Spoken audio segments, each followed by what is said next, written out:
I'm Tom, Tom's daughter. No, not my daughter. Just two idiots in a car talking about stupid shit. It's not going to help anyone's mental health. People are crazy. This is a start. Wish us luck. Is my name necessary or not? Hello, hola, konnichiwa, and hello. Hi from me too. Where are we today? Where are we today? So we drove down to a country town called Healesville, which is about probably like an hour from the CBD of Melbourne. It's a really nice town. There's a few things to see around here, but at the moment we are in this place called the Maroondah Reservoir. A lot of Melbourne's water supply comes from this reservoir. It's a big one. It's a really nice area. There's a couple of parks around here, some really nice walks. You can walk on the top of the reservoir, so it's a really nice view of the reservoir. And we are at the parking area of the reservoir. Obviously. And Mansplaining again. I'm gonna let that slide. So Okay. we thought we'll start having our weekly video session here, or the topics here. So today the topic is the different traditions that we have come across in some of the different countries or the different places we have lived. And ladies first. Ladies first. Well, so the start of the year, you start with New Year's tradition, which every country or people from different countries that I've seen have very different traditions. In Germany, we have something that's called Bleigießen. You have that metal stuff, you warm it up over a candle, and you chuck it in a bowl of water. And then that blob of metal forms into a figurine thing. And then you have a list, and you can be like, okay, this thing looks like a lion, a fairy, an anchor, whatever. Wait, that raises way too many questions in my head. You have a metal thingy. I don't know the name of the metal. Okay. It's Blei. But it's now no longer Blei because you can't use that anymore. But it's a substance that you can warm up over a candle and you drop in water and it gets hard again. Make sense? Aluminium? Not quite, but yeah. Okay. So you heat up this metal Mm-hmm. and it gets molten. It becomes liquid. Yes. And you pour it into water. Yeah. And it takes a shape of some shape. And then you have a list, and that list gives you possible options. And then you play memory. You match that weirdly looking thing to whatever you imagine on the list it is. Okay. And then you see if it's an anchor, it means this and this. If it's a tree, it means this and this. And that tells you the fortune of the new year. So it's like the prediction for the coming year. Yeah. What's going to happen in your life. That's one of my favorite New Year's traditions in Germany. It kind of sounds like the fortune cookies in China, I guess. I don't know. I guess so. But at least there you have creative freedom. I guess, yeah. I mean, if you don't like it and it looks like an anchor, you can still say, it could be a horse too. remember the time that we went to Melbourne Central or the Emporium, I don't know which one.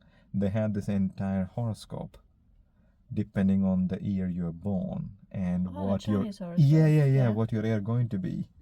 Yeah. Yeah. I think I'm a rooster or something. I think I'm an ox. There's also the wooden and nature signs. I think there's a wood rooster. You know, the funny thing about my prediction for this year was I was going to find the love of my life. You found it and lost it. Good job. It was great. Anyhow. So that's the German New Year's. Then there's other New Year's, like in Brazil, they go to the beach, celebrate New Year's on the beach, and then I want to say typical, but then again, I have never been to Brazil, so. Well, and then they're at the beach, all in white, dressed in white. Needs to be new white clothes because it's basically like a blank piece of paper. Okay. And then with the new white clothes, you jump into the ocean at midnight and jump over the first 7 waves, and that's good luck and stuff. So a bunch of people, and I'm thinking in thousands. Well, in Perth it wasn't thousands, just a couple of. So people wearing white robes or garbs or whatever. White clothes. They jump into the ocean the exact moment. It's New Year, like 12 o'clock and then on you the have to dot. jump over every wave that hits the shore. Right. Or Italian tradition is you have to wear red underwear. Okay. So if you put the white clothes and red underwear together, it doesn't work. In other countries, you wear the underwear matching to what you want in the new year. So you can wear yellow or green or red. Why is the underwear? I don't know. Maybe that nobody else can see what you want in the new year. Because otherwise they might be greedy. That's just... Okay, I don't know. I mean, Wait, do I have any Italian friends? Someone has to corroborate the story. Like, I have never come across this. So I wouldn't know. But you have. My aunt tells me every single year, you have to wear this color underwear. I'm like, yes, ma'am, So- will do. So the good luck for the next year depends on the color of the underwear? Well, in Brazil, it depends on white. If you're right, you're an unwritten piece of paper and you start new and fresh. In Italian, they want love because they're all great lovers.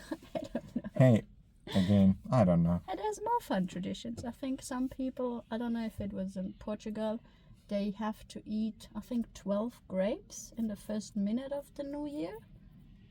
There's 12. One for each month? Yeah, one for each month in the first minute. That's a lot of grapes. That is a lot of grapes. Or 12. is it 6? I don't know. In some places you can buy a package just with the right amount of grapes that you have to eat. There's many funny New Year's tradition. I really like New Year's tradition. Does the grape have to be a specific color? Most grapes are green, so I Well, would there's hope- red. There's red too. That's all I'm gonna say about that. I attempted with green ones. I never attempted with red ones. I don't know if it's a difference. Did you have any good luck with all these things? No, I didn't make 12. That's on you, though. It's definitely I'll on. practice for next year. I still have half a year of time. Oh, that's true. But I like to combine all kinds of weird New Year's traditions I learn about for New Year's because it's fun. What else is there in like an Italian tradition of New Year's? I'm not too sure. I thought there'll be like something with food. I don't know. Maybe I'm hungry now. Because I'm not that into the Italian culture. Because most of my Italian family lives in Germany. We're more prone to the German traditions. Yeah.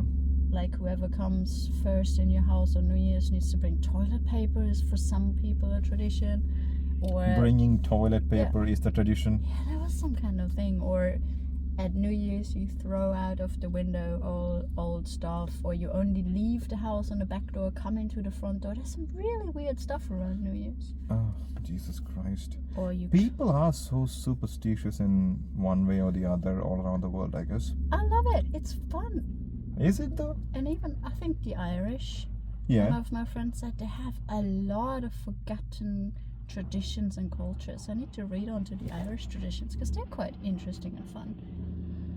I can imagine. And there'll be a bottle of Irish whiskey somewhere too, so I'm kind of into that. Ooh, let's research that. Let's go to the library with whiskey. dear. When I think about Australian New Year's, I don't know. I don't think there's a New Year's tradition here. We just literally have fireworks. For me, it's working. Every New Year's, I'm working. I used to be one of those people, so I know how that feels. But I'm working at a good place. I can actually see the fireworks from the water. I can't complain about that. I could see it at some times, but there was a New Year that me and one of my friends, we just literally drove all night long, and we went to different places and saw fireworks in different areas. Then we went to a beach in Sandringham, like early morning, and we saw the first sunrise. And there were few people in the beach, and it was really cold. And I'm like, I don't know how these people are in the water, but it was so calm. There might be Brazilians jumping over the waves. Maybe they were. I don't know. I didn't know about this tradition until today, so maybe they were. Not on sunset anymore. That's too much. Yeah, it was. Sunrise, sorry. It was sunrise. It was really early, and I think they were in the water for like probably like an hour or something. Okay. And the sun literally rose, and it was really, really nice sunrise. And I was like, ooh, I did get to see the first sunrise of 2023. I tried to do that as well. The last sunset and the first sunrise. I did do that in 2023. Yeah, that was good. One of the traditions that I have come across is, I don't know when they do it in Scotland. That is the Highland Games. And I didn't stick around for a long time. But one of the things they did is carry this really long wooden poles, and they'll just run with it. And the whole idea is like you have this really big piece of wood in your hand. Okay, we can make all the jokes here. And I didn't even think about that. yeah, it's really hard to say that without mentioning that and having a straight face. But then you have to literally throw that thing up in the air and try to flip it over. And I don't know, it's one of the Scottish things. And yeah, I don't know how that came across as a, I have heard stories, and that's what people used to do back in the day when they were lumberjacks on, trying to do things that way. Anyhow, that's one of the things. After moving to Melbourne, not a New Year tradition. One of the things that I picked up is there's a special day here, Anzac Day. Anzac stands for Australia New Zealand Armed Corps. So this is kind of remembrance of when the soldiers went to the World War, and they had a huge fight in Turkey, I think. Gallipoli is in Turkey, I guess. So I should know this. Yeah, you should. You like that. They way too much. Yeah, they had a huge stalemate, and soldiers between both sides. They were fighting for days, and after a few days, they kind of made a truce, or like not a truce, but they kind of formed a bond between, even though they were fighting against each other. And Anzac Day is one of the biggest memorial days that we have in Australia. So in Melbourne, there is the Anzac cookie specifically for that day? Yeah, it is for that day. It's a good cookie. It is a good cookie, and all the supermarkets and everyone sells that around that time. In Melbourne, one of the biggest landmarks we have is called the Shrine of Remembrance. Again, a memorial for the soldiers that went to war, for the World War I and the World War II. There is an eternal flame, and a morning service is around like 5:30, 6, around that time. There's a morning service, so people would be there. There would be a speech. There'll be a few speeches. It's a really good thing that people need to attend. I mean, I go every year, even though I have never been to any wars or anything, or anyone in my family has done that. I felt, I don't know, there's something about that day. And when I went for the first time, I kind of felt a bit connected to that. And so I do that every year. April 25th is the day. So I go for the morning service, and it goes for like an hour, and there is a parade after that. So all the veterans will show up for that with their medals and everything. People have, a lot of old people who went for war, like Second World War and things like that, who's still alive, or their grandkids and people that carry over that memorial. So it's a really nice day, and that's one of the traditions that I keep on without any failure. And it's all over Australia. So there will be memorials all over the place, and everyone will have a morning service at like 5 o'clock or 4:30. I don't know exact timing, but I go for that. That's one of the things for me. I've never seen the parade, but I've been to the service. Isn't it also with the shrine that the sunlight shines right through the crack and hits the memorial in I don't know about the sunlight thing, but this year there was few things that happened that was not really go with the whole memorial thingy. There was few people who made a ruckus and they got arrested. Some of them were chanting some racistic and things like that. So fun. Yeah. Yeah. So that happened this year. That was kind of a blemish on the whole thing. The reason why I like it is I believe in progressive values, and those are held up, or the new world is made up because of a lot of people woke up and went to war, and they have suffered. A lot of people have lost their lives. I think the number is in millions. So when I say that I want to go or I have to go for the morning service on that day, a lot of my friends will be like, oh, I can't get up that early. And I get it. I hate getting up early too. But I always feel like it's just one day. These people went to war to save this world from all the other nonsense. So I think I can suffer one day. That's my argument. Now I feel guilty. Thank you. Good. That was the idea. She's Because I one of didn't them. make it this Yes. year. No. Yeah, that's one. I can talk about another one too. Yeah, that is in India. Like, I grew up in Kerala, which is in South India. We have a different set of calendar other than the Gregorian one that we use all over the world. That calendar starts it's August, September, around that time, and I think so. I can't really tell exactly, but there is a festival which is it's not far. It's harvest, so it's like every. Thanksgiving. I don't know. It's not. No, it's not. It's not that. It's a harvest festival. So the whole idea is everyone will have food, and everyone would have plenty. There is a historical or a mythical story behind it. There was a king who was very just, and at his peak, everyone was happy. There was no displeased to anyone. Everything was just, that kind of a thing. So the myth is the gods who lived up in the clouds, they were jealous of this king because everyone was happy, and even in the land of gods, people were not really happy. So they felt like, ooh, a mortal king can do this. So they came and punished the king. Trickery. I know, they didn't like it. Wow, everybody's happy. We can't have that. We can't have that. So it's called Onam. So anyone who's from South India, or I mean Kerala, will absolutely swear over. That's the best thing. So, and when this king was punished, his final wish is he wanted to come back every year to visit his people.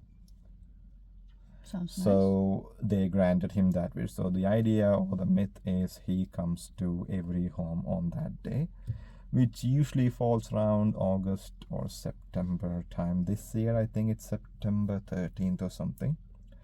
I don't celebrate it by myself a lot because it is the feast is big.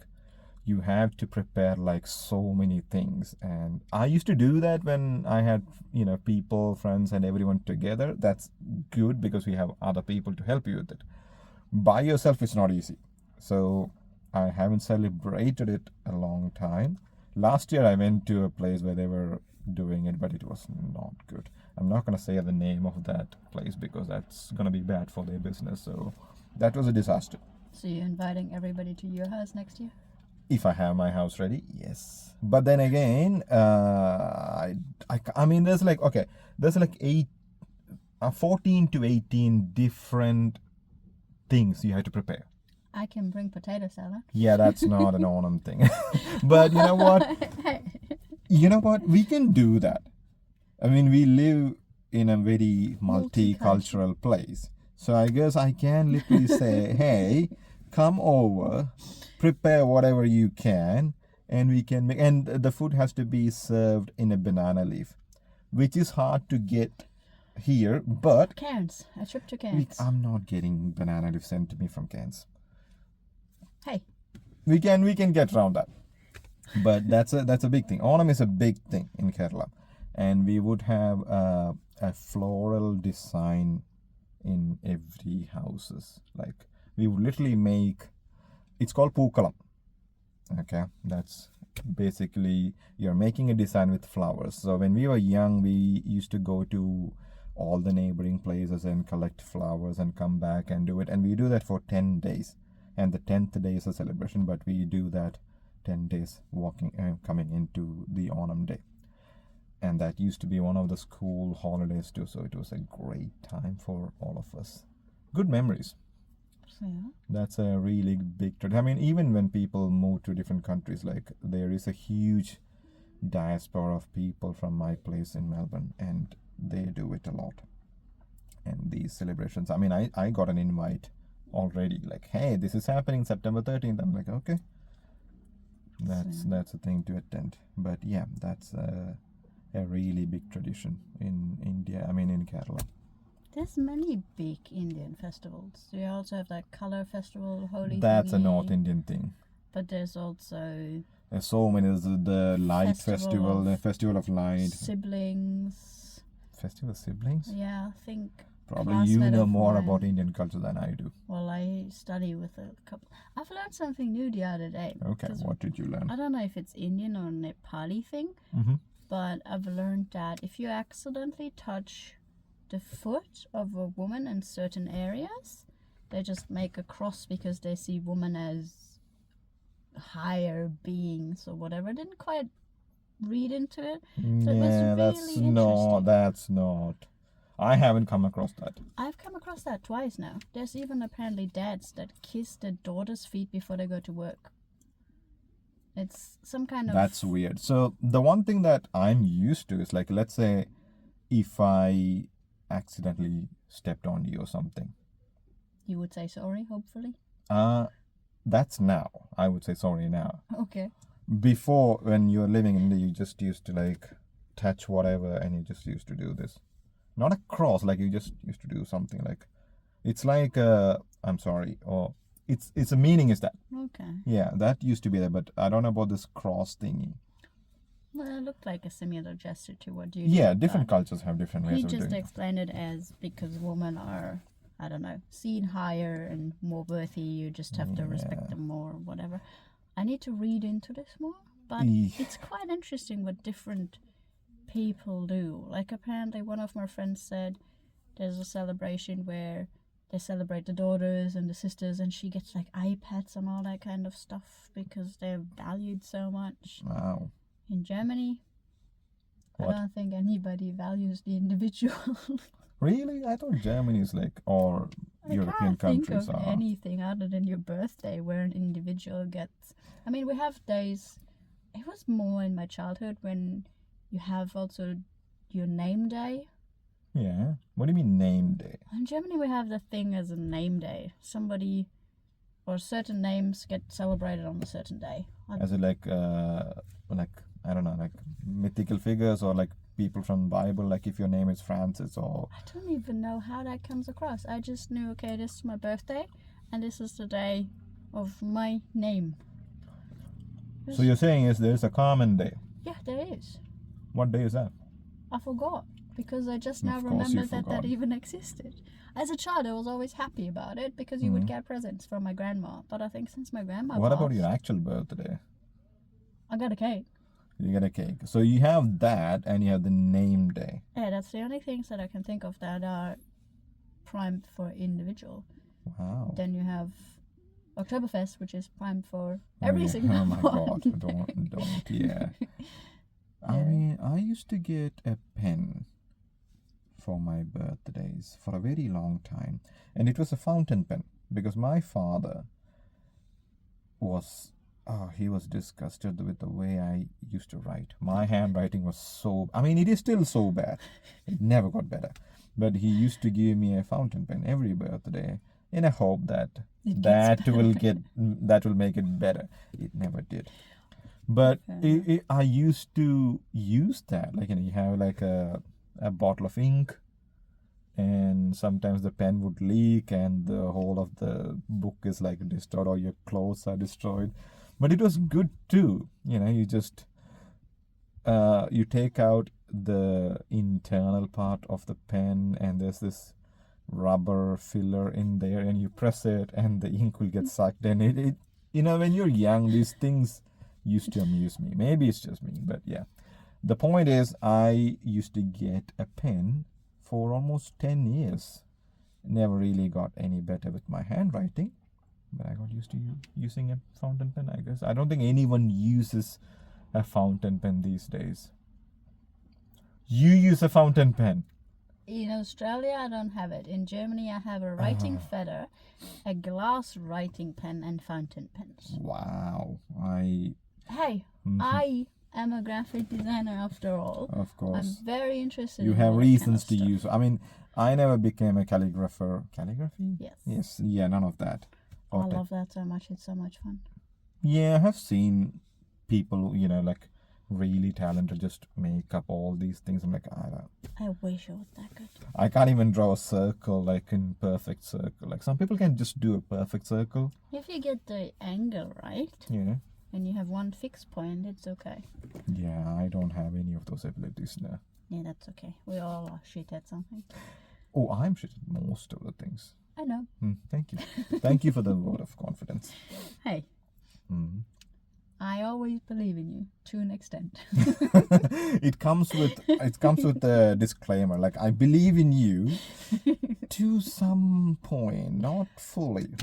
Thank you. Hey, I always believe in you is the part you need to remember. Oh yeah. I focus on that. Yeah. You focus on everything Like else. if you say, hey, you're pretty stupid, I focus on pretty. I think that's I don't know. I think that's a you thing. Yeah, I wish I could do that. I'd probably focus on the stupid and forget all about the pretty. That's also a you thing. But back to traditions. Okay. Like when you talk about school supplies, there is a day in Italy, the 6th of January, where most kids get their school supplies from a good witch. A witch. Yeah, a good witch. I keep forgetting the name, but it's just a day where you get presents from the witch For school? for school. Yeah. Like what? Like notebooks and pens and all that? We used to get notebook, pens, and everything. And in Germany, if you go a month back, the 6th of December, we have St. Nikolaus Day, St. Nicholas Day. which is a whole weird story where you have to clean your boots. You put your boots outside on the That 5th. sounds like an army thing, but okay. Yeah, you clean your boots, you put them outside on the 5th, Mm-hmm. and in the morning of the 6th, you go outside, and there's candy in there. Oh, the boots will be filled with candy. Yeah. This is like Santa Claus, right? Yeah, but for us, it's the 6th of December, and it's a different name. So wait, do you have Santa Claus in Germany? Yeah. So that's there, and like 2 weeks And later, Nikolaus too. We have Nikolaus and we have Santa Claus. I don't know what's the name of Santa Claus anyway. I just know it's like Klaus. Everything is Klaus. Klaus. Mr. Klaus. Yeah. See, all these traditions. No wonder I'm so under-sugared.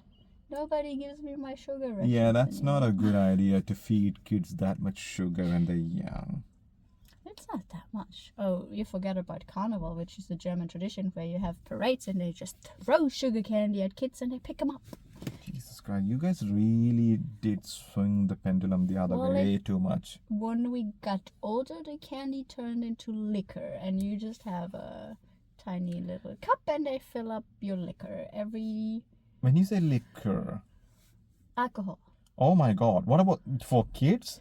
No, the kids get candy. But Okay. as I grew up, the candy got less and less, and there was more alcohol involved. So That you turned you very- grew up to the drinking age and the candy stopped, the alcohol showed up. Yeah. It's like everybody knows like the It is a thing. the Rio parades where you have these So if you beautiful want- dance and whatever. In Germany, Wait, do they throw these alcohol pouches at people in the well, parade? sometimes the tiny little bottles, but usually they have a big bottle and they pour it in your cup. And So you sometimes- just stand there Yeah. watching this parade with a cup? well, the best is the easiest thing is these huge parades in Rio. They Uh-huh. have these beautiful dances and everything, and people Yeah. stand around to watch that. That's a Brazilian thing, So in yes. Germany we have a weird version of it. Which is So every little country town has their own parades. There's different, and you look like a clown. You just look like a pirate. There might be a pirate ship that's going in the parade. It's just funny little things. And these people on there Mhm. throw candy or give you a cup with alcohol. So it's it is what it is, I guess. As a kid, I had a whole bag full. Some people even used the umbrellas upside down to catch more candy. And then, yeah, as I got older, there was no candy. And I had to start drinking alcohol because there was no candy. I think that's just one another reason for you to drink. No, I was usually the driver. Oh yeah, you're Designated driver, I guess. designated driver, or because I was a firefighter, Mm. you need firefighters to look for safety because some of these parade things are quite big, so you need firefighters near the wheel so no kids pick up the candy under the wheels. And Oh, yeah, so yeah. usually I help with that Yeah, it's firefighting. easy to get into trampled on places like that. Yeah, so I never really enjoyed the drinking. That ibis. My father used to make me really afraid, saying that if we ever go to one of these big crowds, and we often did, he'll be like, hold on to each other's, otherwise you're gonna get lost. And when I was growing up in India, there was a prevalence of kids being taken and used for begging on the streets and things like that, which is horrible. And some of these kids would have things done to them, so they would make more money. And I hope it's not the case these days, but that was always a fear. And I used to be really afraid of that. Like when we go to these places, like, don't go far, don't go out of your circle and things like that. Yeah, that's the reason why we moved from a big city into a country town, because my dad was afraid of that too. Wait, does that happen in Germany? Yeah, people get kidnapped, especially kids, and I think especially blonde, blue-eyed kids. Yeah, for different purposes, but yeah, it's all equally or even worse horrible reasons. Yeah, I think my dad's reasons were maybe even worse. I don't think if somebody would have kidnapped me that way, I think I would have left Germany quite quick and never returned. Yeah, it's So, always Yeah, human trafficking is a big issue. but it still happens today. Yeah. Probably even worse, especially with the black market and organs here and there and whatever. You know what people always told me about things or technologies, like you getting an implant, Hmm. and like, oh, the government will know where you step in or wherever you go, and I can see that. But in a different take, I can also support that in a sense where kidnapping will not happen if you have a chip inside you. So some people would hope to have a chip, but Yeah, it's all, and then again, even your phone can't properly track you yeah, if you're lost. So how is the government tracking you? I know, but it's a slippery slope when you think about, like, the monitoring can be good at times on occasions like this, but at the same time it's a whole can of worms about the privacy. Yeah, that invades the privacy too And much. all that is related to it. So yeah, it's always, where do you pick that battle? I mean, you have to choose what side you're on. In the case of safety of children, I'm for that, because then you won't have any misplaced children. And Misplace. Oh no. Yeah. I put it here, but it's not there. Well, What a word.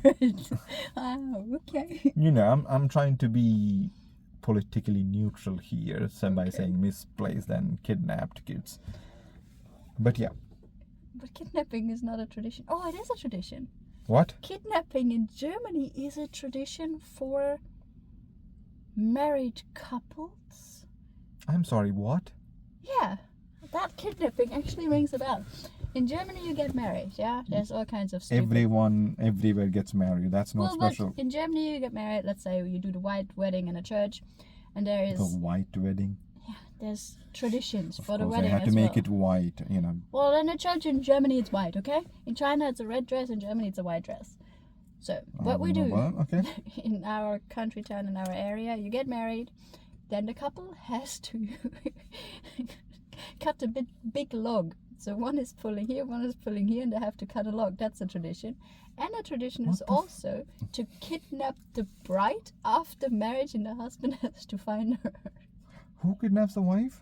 Some friends, bridesmaids, whatever, they just kidnap the wife, and the husband needs to find her. What if the husband can't? Is the marriage annulled?